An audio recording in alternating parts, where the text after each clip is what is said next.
everyone. It is April 21st. It is 8 a.m. And this is the second to last lecture of the semester or class. Today we're going to talk about power series. Before I get on with it, let me say a few announcements, a few things that you should know. First of all, so right now, worksheet 27 is the last thing that I put on the website. So please go and grab that. And I believe it is 24, 25, 26, and 27. Those four worksheets will constitute your last homework assignment.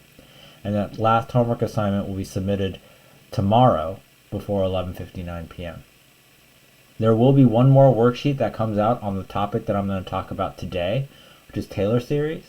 But because I don't want to include that in the final homework. Rather, what I would do, or prefer to do, is to make a separate video in which I basically solve all of the problems in that worksheet for you.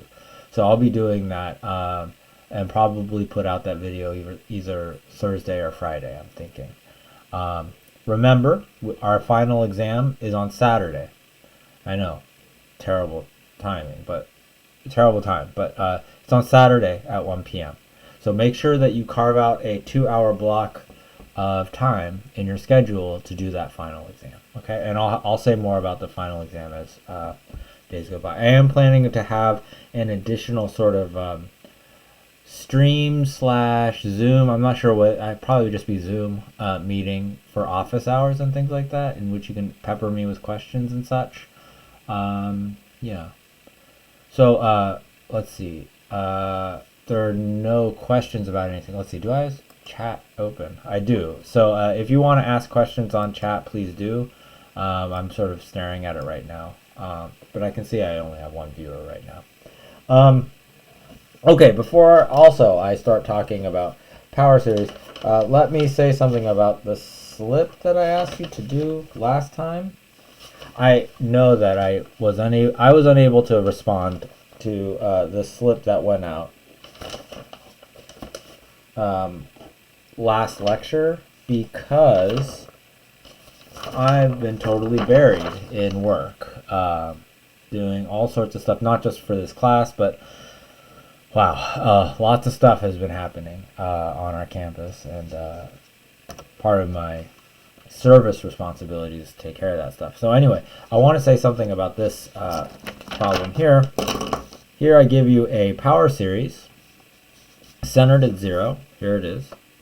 And I ask you to compute the interval of convergence here.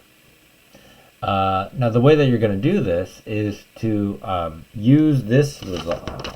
Use the results that sort of is the principal result. The way that you find the interval of convergence for something, it's a two-step process.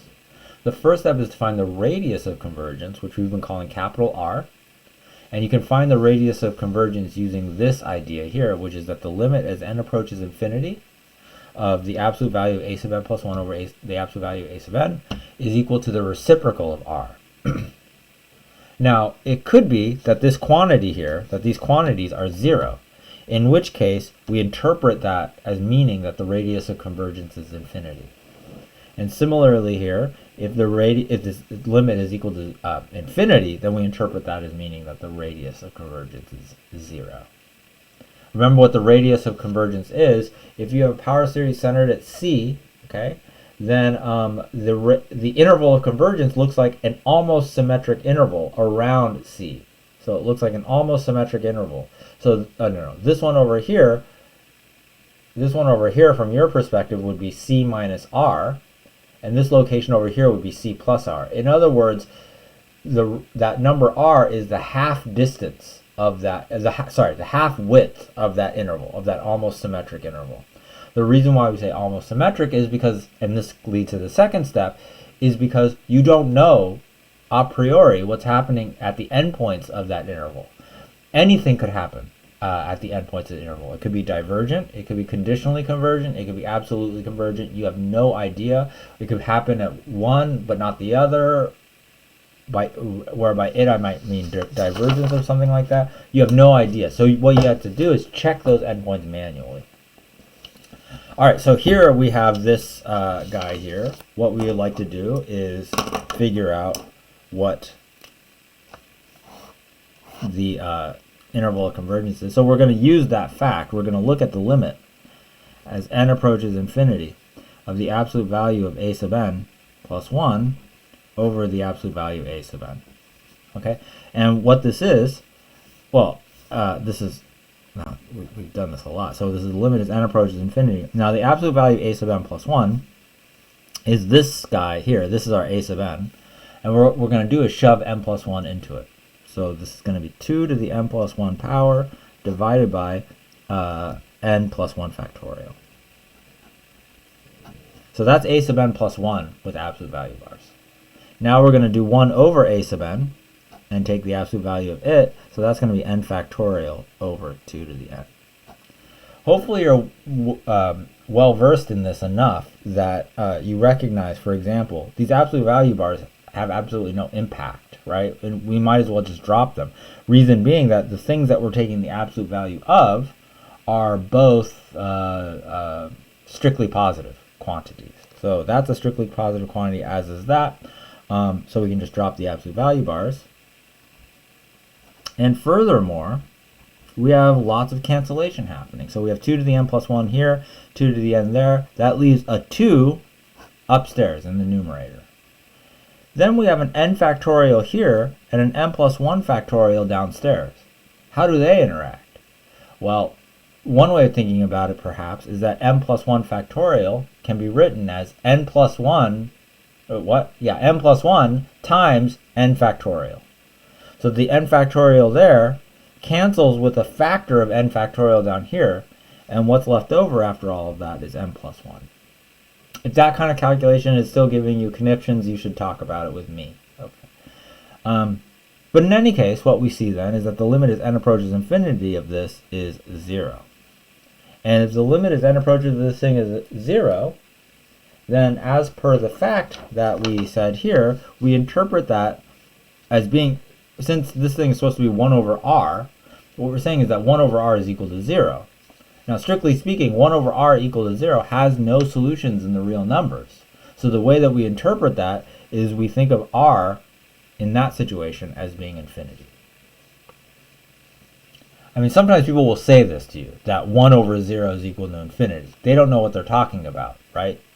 That doesn't make any sense. But at least not for the real numbers, not for the number system that we are accustomed to. However, in this context, we interpret this limit as being 0 as representing infinity. And there's really good reason why we should do that, but it's not worth getting into right now. I mean, what the key thing here is that this is a limiting process, okay? And it's that limiting process that really makes it sensible for if this limit is 0, then it is infinity. Oh, and what's the point? Right, so that means that the radius of convergence is infinity for this power series, because we found the limit to be 0 of this ratio of subsequent terms with absolute value bars, which means that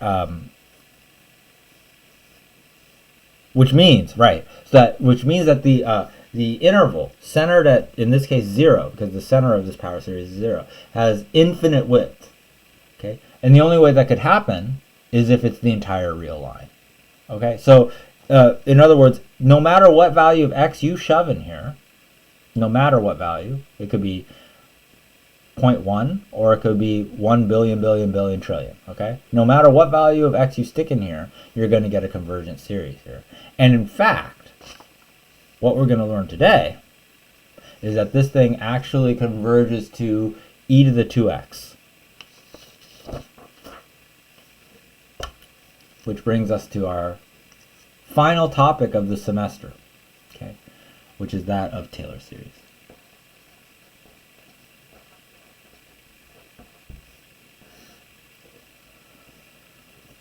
Taylor series. So there's a lot to say here.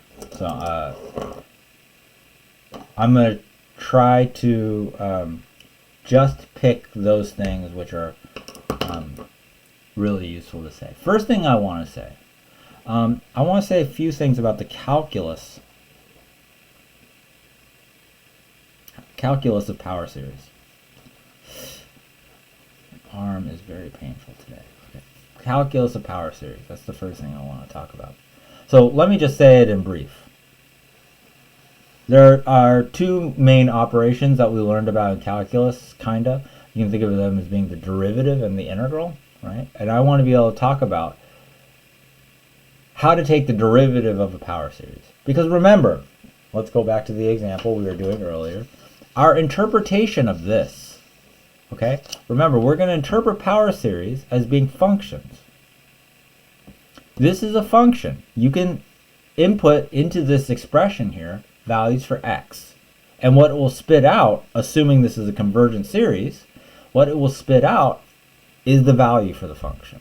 So if we were to call this function f, right, then like f of 1 would be what we would obtain if we were to stick 1 into this expression here. Okay?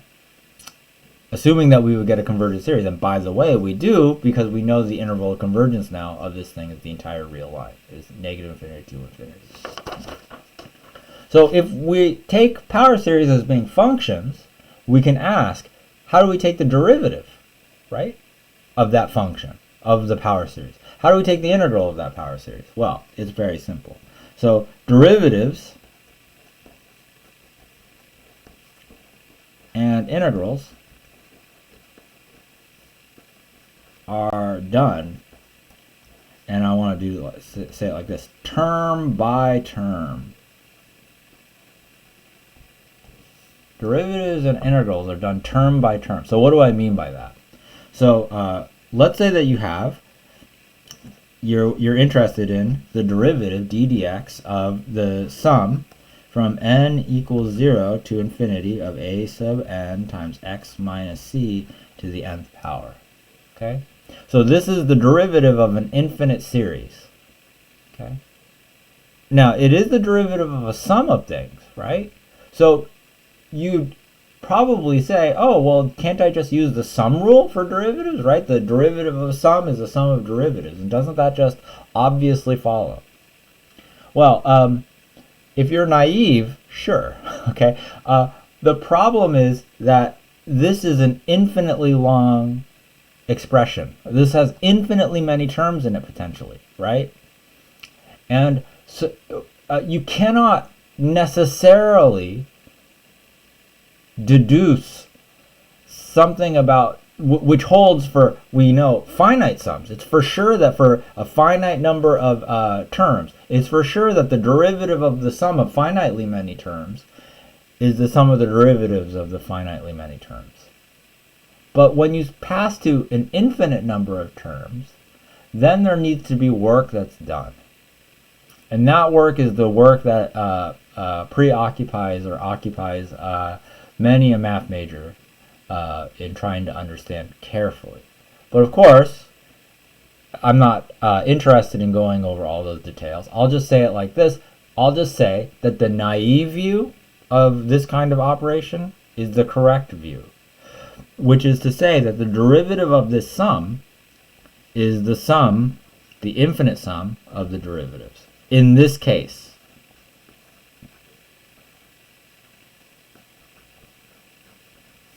now, you know how to take d dx of something like this. Remember, a sub n is some dumb constant. This is x minus d to the nth power, so you're just going to use the power rule, right?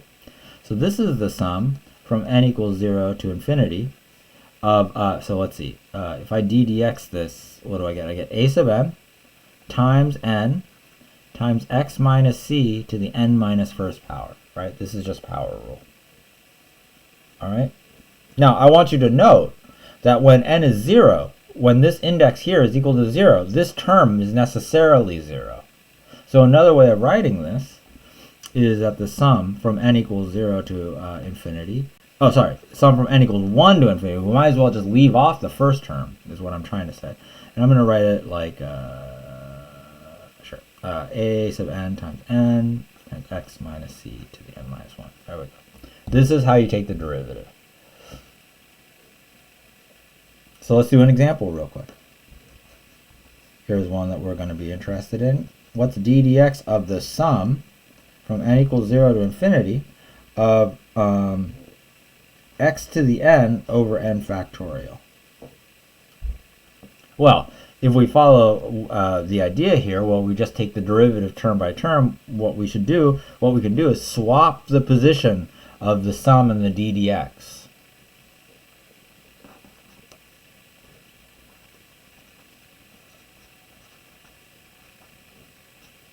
Like that. And now what is this? Well, this is like basically a Calc 1 problem, and it's like the easiest Calc 1 problem. Like that. And what's n over n factorial? Well, n factorial is n times n minus 1 factorial. So we can cancel the n's. Oh, and by the way, we might as well start this sum at n equal to 1, because remember, if n is 0, this term here is 0.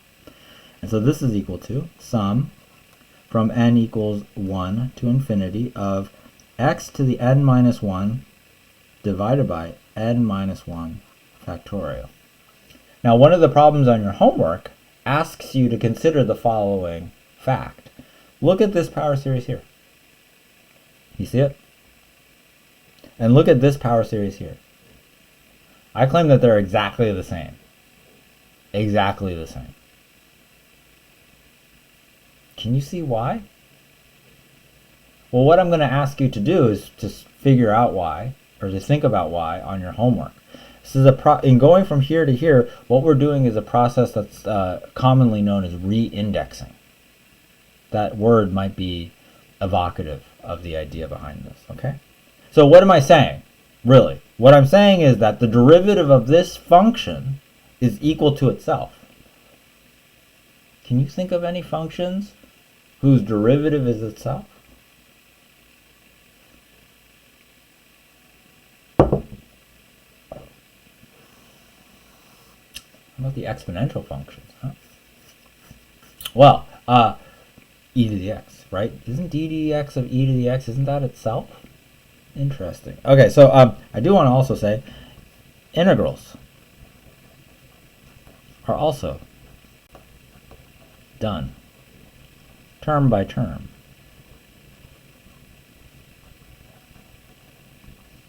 All right, so it's just very straightforward. So, for example, suppose that you wanted to integrate something like, oh, I don't know, how about we integrate the sum from n equals 0 to infinity of negative 1 to the n divided by, let's see, I would rather integrate that one, so 2n factorial times x to the 2n.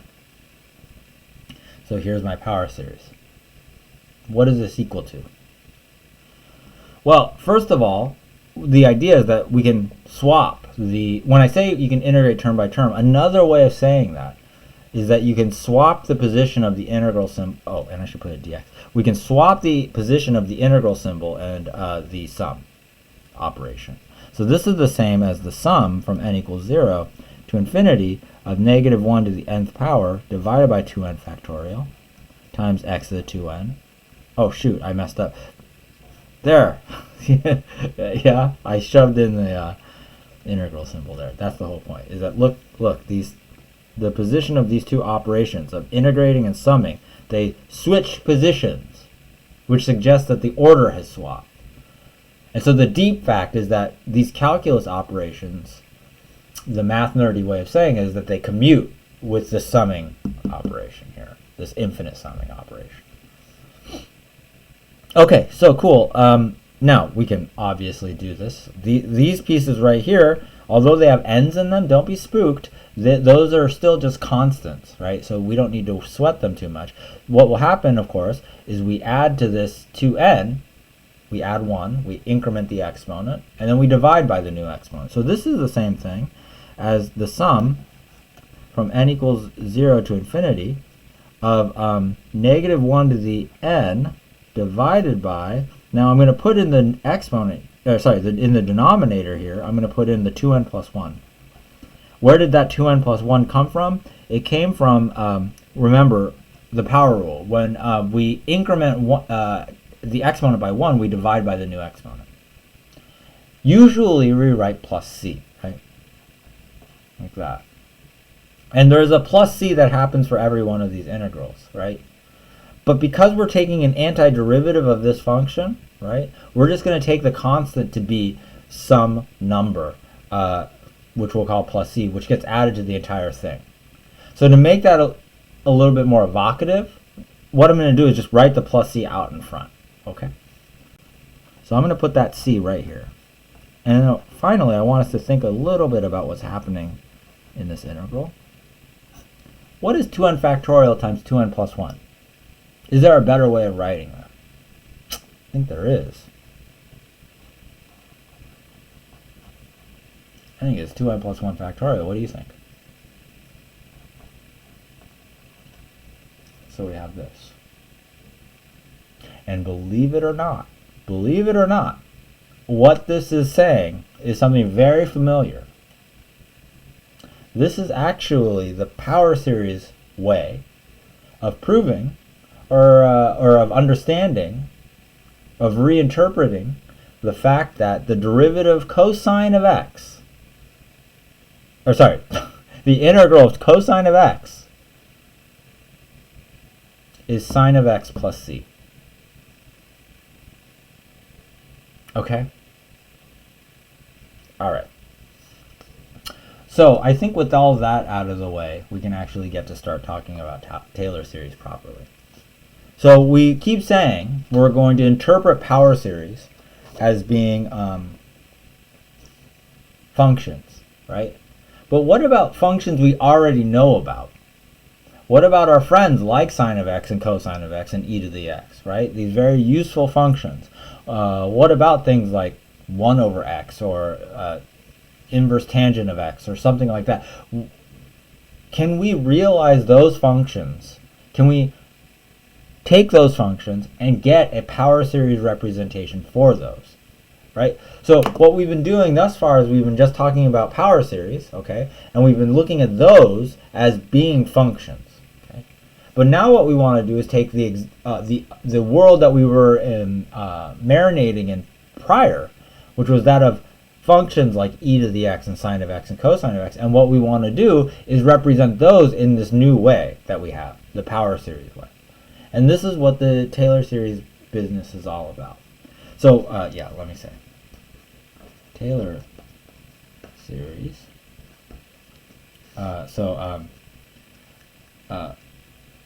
Let's try to find power series. I'm not sure why I'm capitalizing. Power series representations of familiar functions.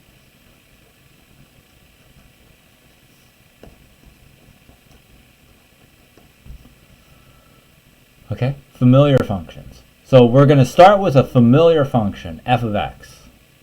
I'm not even sure. I don't even need necessarily this word familiar. It doesn't need to be familiar. It's not necessary. But we'll just sort of characterize it that way. That our goal is to find power series representations for functions like e to the x or something like that that we really care about desperately because of their unbelievable utility and importance, both practically and theoretically in mathematics, engineering, science, etc., etc., etc. Okay?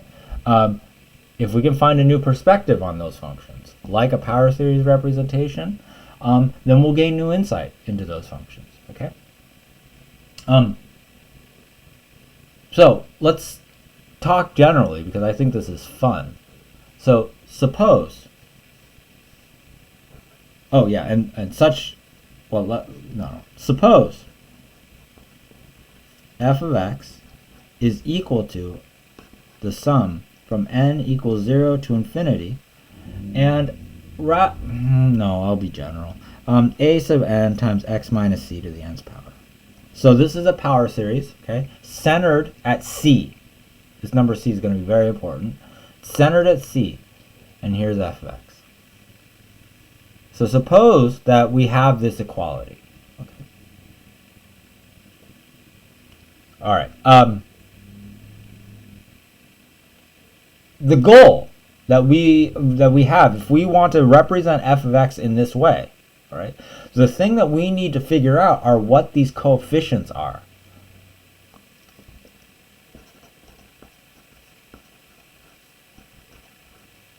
This is the central question, right? If we know the coefficients a sub n, if we know the coefficients a sub n, then we know this series here, right? Because presumably we'll be given the center C. Or we can choose the center C. So the question that concerns us is, what are the coefficients a sub n? All right, so this is a little bit theoretical, or I don't know if that's the right word. It's a little bit I don't even know if that's the right word. It's just a little bit something. So I think it's important that you make sure that you're really locked into it, because I think it's really beautiful. I think it's really a fabulous argument, and it's really cool. We can see how knowing f of x and knowing about f of x can lead us to insights about these coefficients a sub n in a deep way. Okay, and I wish I had more time to talk about this, but understanding these coefficients a sub n in turn can give you a lot of information about the function, right? Well, I don't know if that's clear yet or not, but you'll see what I mean. What are the coefficients a sub n? Yeah. So let's start with this first coefficient. Now, what is the first coefficient in the series? It's when n is 0. So let's start with a naught. Oh, sorry. Sometimes British people have brainwashed Americans into saying a naught instead of a sub 0 sometimes, and I have that in my head. I've been infected by that. This is let's start with a sub 0. Okay, so a sub 0. Hey, isn't Sub Zero a Mortal Kombat character? Let's start with a sub 0. A sub 0. Let's start with a sub 0. Okay, a sub 0. Let's try to figure out what it is. How can we get a sub 0 from this equation here? Now, it's a weird question. I mean, here is an equation. We're saying f of x is equal to this power series. How can we squeeze this equation and get a sub 0 out of it? Well, one thing that we can do, okay, is really it's kind of like the only sensible thing in some way that you can do to an expression like this without causing too many headaches, and that is to destroy as much of the equation as you possibly can. This is a very important idea. Not to destroy everything, right? We could destroy everything on this equation by multiplying both sides by 0 and thus losing all information indicated here. But you want to destroy almost everything in this equation so as to leave one little piece left, one little piece of surviving thing that you can then probe and poke and really understand. Okay, so you'll see what I mean. What is that destructive move which is going to kill almost everything in this power series? That move is to plug in x equal to c. So plug in, I'm going to call this equation here star. I do this in the worksheet as well. So plug in x equal to c in star. So by that I'm referring to this equation, all right? So plug in x equal to c. So if we plug in x equals c on the left, left, then we get f equal to c, and that's equal to what? Well, it's equal to the sum from n equals 0 to infinity of a sub n times 0, c minus c, c minus c to the nth power.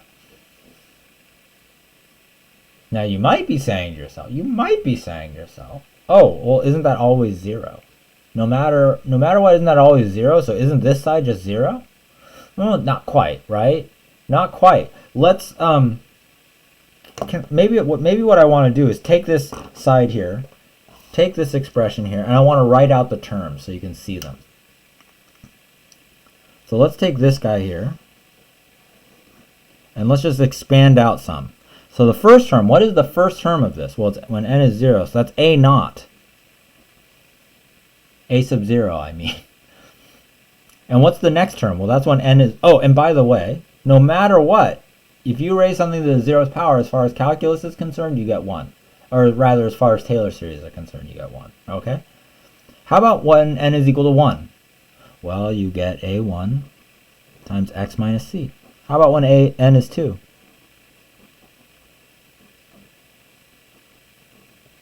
Etc.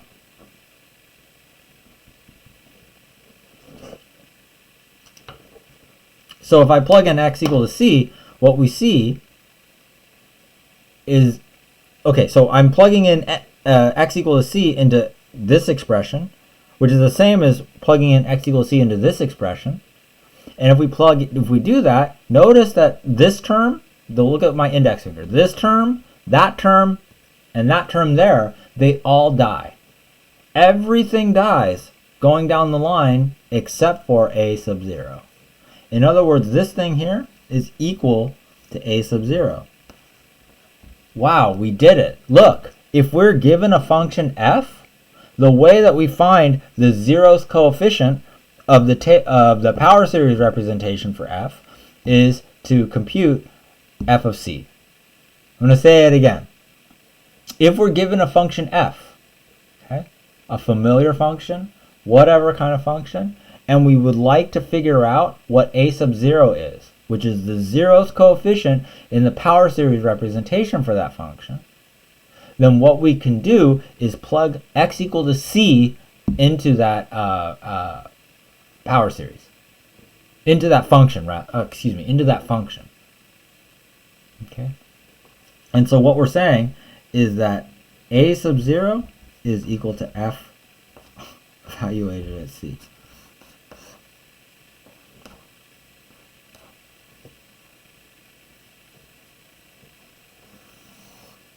If there are questions, you just put them out in the thing. How about a1? That is, how do we get this number right here? a1. We know f. We understand f. We're given f. It's familiar. It's a friend. And what we would like to know is, what is this number a1, which is going to go in front of x minus c? All right, let's see what the trick is. Here's the trick. We're not going to think about f or whatever. We're instead, what we're going to do is take the derivative of both sides of this equation. This is so lovely. So take the derivative.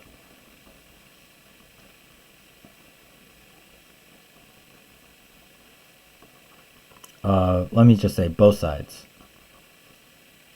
of star.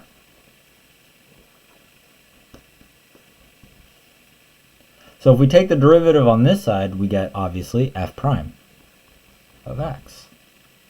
And what happens if we take the derivative of this side? Well, we talked about that. We know how to take derivatives of power series. It's just term-by-term differentiation, right? So what we get is the sum from n equals 1 to infinity of n times a sub n times x minus c to the n minus 1 power. And we'll call this equation here star prime to suggest that we've taken a derivative, the first derivative of it. Okay? That's great. That's cool. Now, how can we get... So one thing that I'd like you to notice, essentially what we're doing is we've taken the derivative of this red thing right here. Yeah? So this constant here obviously dies. And what will happen to this term when we take its derivative? a1 x minus c. What will happen to that? Well, what we'll just be left with is a1. You agree? The x minus c will disappear. And we'll be left with the constant, the multiplicative constant a1. Okay. So what I'm trying to say is that this is equal to a1. This is a1 plus a bunch of other crap, and that crap all has a factor of x minus c in it. So how can we get that massive die-off that we saw over here to happen so that we can isolate what a sub 1 is, we can now plug in x equals c again.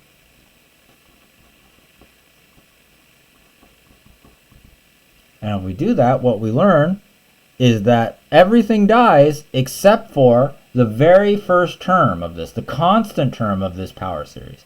And the constant term of this power series is when n is equal to 1. If n is equal to 1, then you can see that the exponent here is 0. So then we're talking about the constant term. If n is 1, we get 1 times a sub n.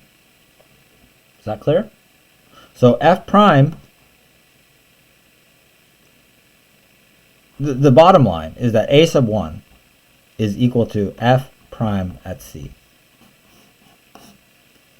The first derivative. It's so lovely.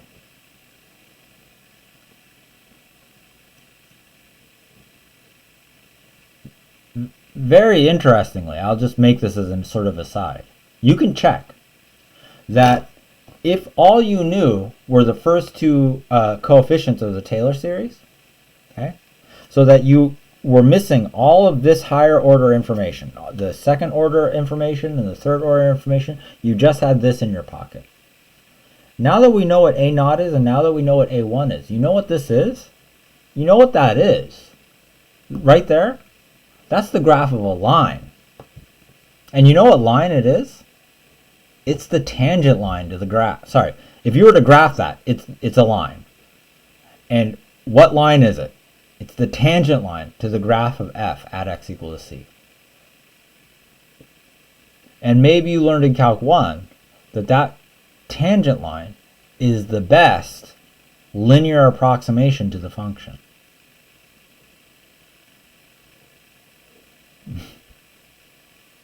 Okay? So this power series representation of f, which we're going to call the Taylor series, I don't know why I'm withholding on that. The Taylor series of f, okay, begins with, in its first two terms, the best possible linear approximation to the function f. And by the way, as we start adding terms to this Taylor series, what we're going to get are better and better approximations to the function at x equal to c. So this will be the best, in some sense, the best possible quadratic approximation to the function f at x equal to c. And this will be the best cubic approximation. This is unbelievably useful stuff. Cool. Let's think about a sub 2 now. What are we going to do? We're going to repeat the process that we did. We're going to again take another derivative. We're going to look at f double prime of x. And if we look at f double prime of x, what is that? Well, just term by term differentiation is what it is. This is the sum from n equals 1 to infinity. Now we're going to take the derivative of this guy term by term. So what we're going to do is take this exponent n minus 1 and we're going to put it out front. So we get n times n minus 1 times a sub n times x minus c to the n minus 2 power. Okay, and then we're going to plug in x equal to c. Oh, and now we can start this at 2 instead of at 1, right? Because we've taken a derivative. I hope I made that fix. I did, yeah. So this is going to be the sum from n equals 2 to infinity of n times n minus 1 a sub n. And now everything dies because we get c minus c to the n minus 2 power. Everything dies except the term when this is 0. In other words, the constant term of this expression here is the only thing that survives when we plug in x equals to c. This is the same story that played out here and here. What is the constant term? It's when n is 2. And if we compute that, that's going to be equal to 2 times 1. That's me plugging in 2 here. 2 minus 1 is 1 times a sub n, or a sub 2 rather. So what I want you to notice is that a sub 2, okay, I'm going to divide both sides by 2 times 1. So a sub 2 is equal to f double prime at, oh god damn it, I need room. A sub 2 is equal to f double prime at C divided by 2 times 1. Let's just do one more, okay? Just to make sure you're getting the pattern, because I'm having fun. I insist you're having fun as well. Let's try to find a sub 3 now. So what we're going to look at is the triple derivative of x. The triple derivative, again, just by taking term-by-term derivatives of what we've got here. There's our double derivative.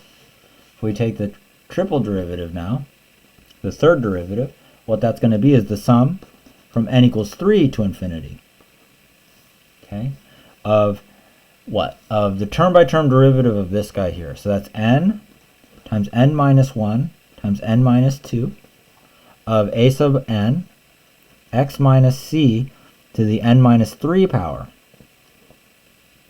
And again, if we plug in x equal to c into this expression, everything dies except for the constant term here.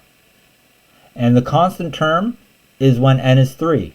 So if n is 3, it's the very first term of the series. If n is 3, we get 3 times n minus 1, which is 2, times n minus 2, which is 1, times a sub 3. So what's a sub 3? It's f triple prime at c divided by 3 times 2 times 1.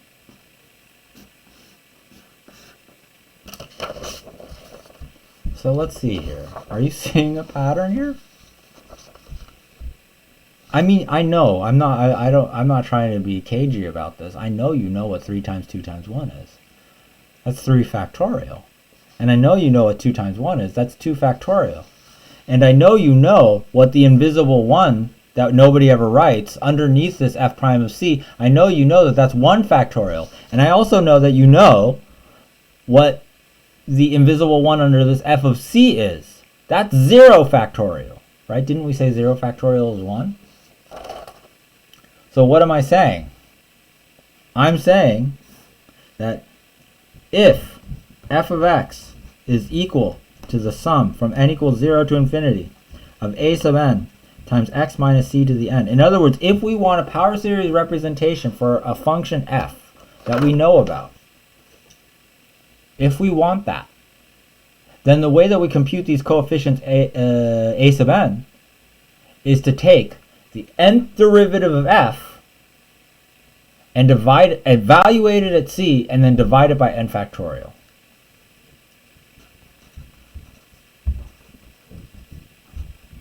And the way that we write the nth derivative of f is like this. We put, instead of writing n primes, which we can't do really practically, we write this. We put the number inside of parentheses in the superscript. No, and it's not x. God damn it, I ruined my beautiful formula. There we go.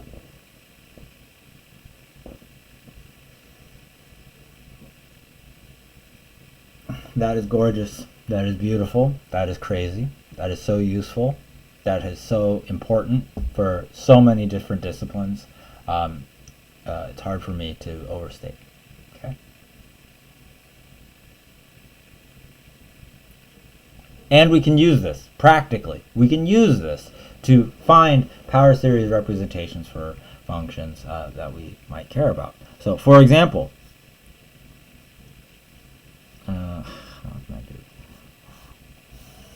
perhaps the most important, in the running for the most important function out there, the exponential function. And hey, how important has the exponential function been in understanding COVID-19, right? Okay, anyway.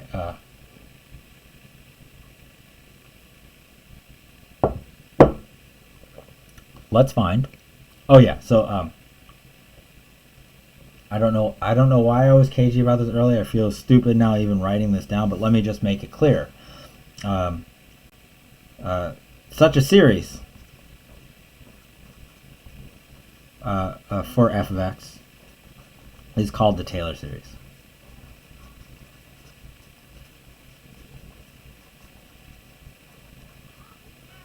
Of f of x centered at C.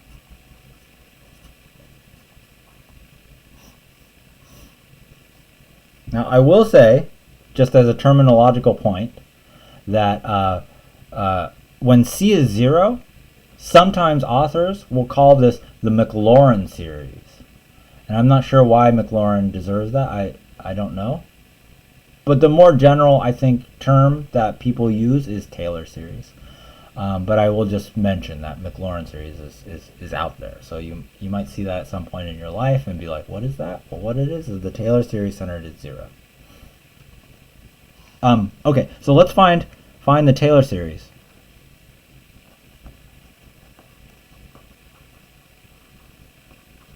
Of f of x equal e to the x centered at x equal to 0. Okay. Okay. So here we go. What do we need to do? We need to figure out these coefficients, right? But these coefficients are the nth derivative of this function evaluated at 0. C is 0 here. And then what we do once we have those numbers is we divide it by n factorial. Right? Well, let's see. So if we do that, so the nth derivative of f, what is that? Well, if f is e to the x, we know that all of its derivatives are this identical to the function itself. That's the super special fact about e to the x that makes it so incredibly useful and ubiquitous and everything. Huh? So, in particular, f, the nth derivative of f evaluated at 0. Why am I doing that? Because that's my c. What is this? This is always 1. So what we're saying is that in the power series representation, in the Taylor series that is, a sub n is equal to this nth derivative at 0 divided by 1, so it's 1 over n factorial. And what this suggests is that e to the x is equal to the sum from n equals 0 to infinity of 1 over n factorial over x to the n. Okay, so the mathematicians that might be watching this, the really careful ones might be screaming at me right now. And here's the issue that they have with what I just did. Remember how we did this whole derivation. We started by supposing that the function f had a power series representation. And then from that assumption, we were able to deduce what the coefficients of that power series must be. But then when we come to an actual problem, why is it legitimate or okay for me to assume that this function e to the x has a power series representation? Like, why am I allowed to make that assumption?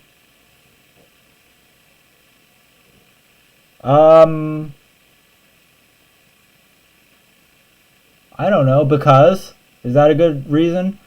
Because it is. It does have a power series. And how do you know that? It's because I'm telling you so. And I'm right. That's why. I mean, that's really the only reason that you have to go on right now. Now, if that reason is not satisfying to you, well, that's tough. You're in a tough situation. I guess you might need to become a math major or crack open a book on analysis or something like that to really understand why this all works out. Okay?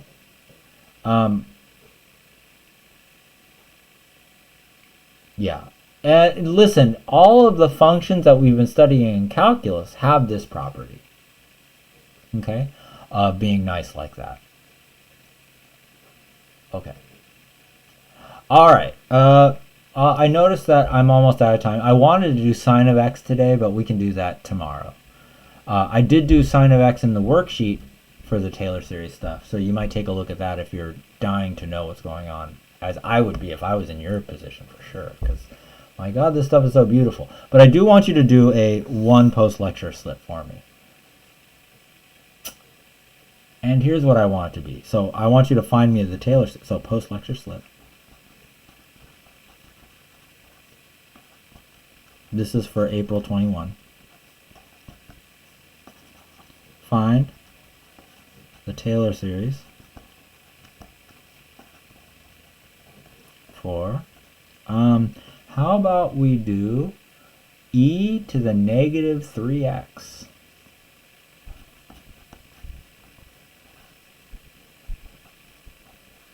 Centered at x equal to 0.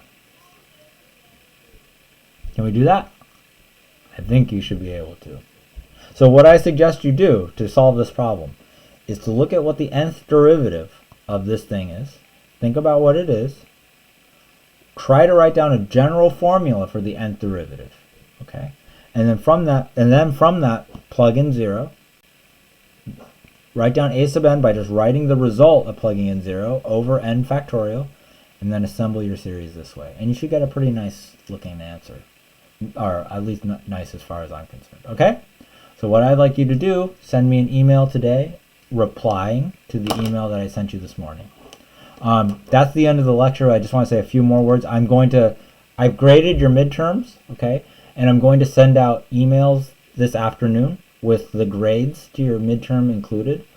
I also wrote up solutions to the midterm, which I will post to the WordPress site. And worksheet 28, which I believe is on, which will come out today, I believe will come out today, is on Taylor series and stuff like that. Now, that's not a part of the homework assignment that I'm asking you to turn in tomorrow at 11:59 p.m. Again, what I want to do with that worksheet is work through it on a separate video. Okay, so I'm going to make a video after tomorrow's lecture. I'm going to make a video where I just do all of the exercises in that worksheet on a video so that you can have solutions and stuff like that. And you're never going to submit worksheet 28. So it's almost like you might be thinking, oh, that means I don't have to do it. And nothing will happen to me as far as my grade is concerned. Which is in one sense correct. But in another sense, can I tell you that on like the final exam, the problem which always kills students is the Taylor series stuff, okay? And the A students will get it, right? The A students will get it, but it's typically the students who, for whatever reason, are not entering into the final. Those are the students that get hurt the most, because this Taylor series stuff is pretty sophisticated. I would say very interesting, but very sophisticated. So I would strongly encourage you to try to learn this stuff in the proper way. Now, I don't know if you've gotten the story yet on what it means to be a university student yet. I don't know if you have or you haven't. But when it comes to things like math, just letting your instructor lead you around the nose on everything, okay, is a really bad strategy to being successful in a math class. I said this day 1. I would say this day 0 or day negative 50 in a Calculus 1 class or whatever. Some of you are not convinced, I can tell. And the reason is because you think it is more expedient or better for you for some reason to slack on the actual doing of mathematics instead of actually putting in the time. And you think you're really smart and you can just get by with that. But let me tell you, I've seen exactly the people who I am able to identify with my eyeballs who are clearly using that lack of work ethic and not developing that. I've seen the results that come of that on things like midterms and quizzes, okay? And it's not good, okay? And even if you don't hit the wall this semester, okay, I insist that wall is quickly approaching. And if you don't grow up a little bit and develop that work ethic, that wall is going to crush you when you crash into it, okay? And I mean, could mean 5th year, could mean 6th year for you. And I don't want to see that happen, which is why I'm saying this now. the second to last lecture. I'm not sure what's going on with me inside my head. I just don't want to see you waste your time. Okay, so what is the result of all, what am I trying to say in all of this? I'm saying, please put some time into thinking about what's going on here and what's going on the worksheet, and try to solve the problems on that worksheet before I do it for you. I am going to do it for you because I love you, but also because I love you, I want you to try. Okay? I want you to try. If your hang up is your work ethic, develop a work ethic. If your hang up is some kind of fear of failure, get over that, okay? Because that's going to hamper you for the rest of your life. Please believe, okay? I'm not wrong about this. I'm not wrong about this, okay? If it's something else that's hanging you up, why don't we talk about it? Okay, maybe I can help you out. All right, I don't know why I went off on that diatribe. That was unplanned.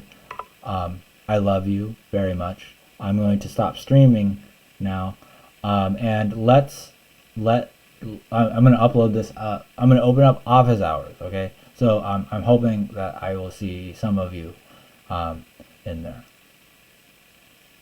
I think I get addicted to hearing myself talk a little bit.